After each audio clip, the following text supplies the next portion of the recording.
So historically, we started off as pure GPU in 2013 and 14, but then we got more and more ASICs because Bitcoin ASICs, I should say, because Bitcoin is just the biggest market. And if you're thinking about this whole industry in the long term, the most stable bet is always beat Bitcoin. Maybe not the most profitable, maybe because you can get lucky and just multiply your money with some altcoin, but Bitcoin is really the underlying interesting thing.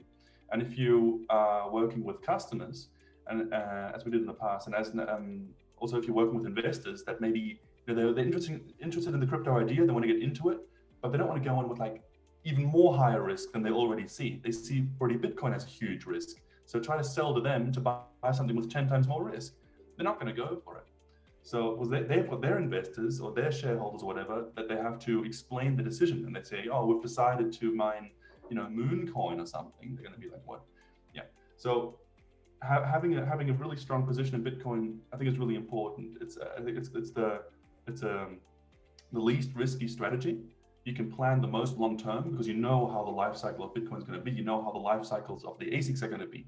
You know there won't be an ASIC released tomorrow that has like 10 times higher hash rate because we're at the peak of technological innovation on the chip level. Like Bitcoin mining is at the same level as like, I don't know, Nvidia, Intel, Apple, and all the others are producing chips at the highest quality. So nothing that's significantly better is going to come out tomorrow. So it's the best investment you can do. However, of course, it would be stupid to close your eyes away from all the other opportunities you might see in the market, right?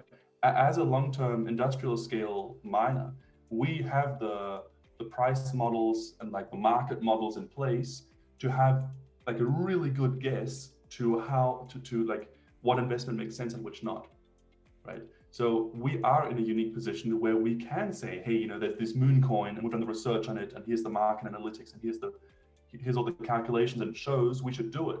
And we can show to investors that it actually makes sense, and we can like do it in a professional way. So we can mine altcoins, and we do also mine some with GPU, but it's definitely not the majority of what we do. And our focus is really Bitcoin.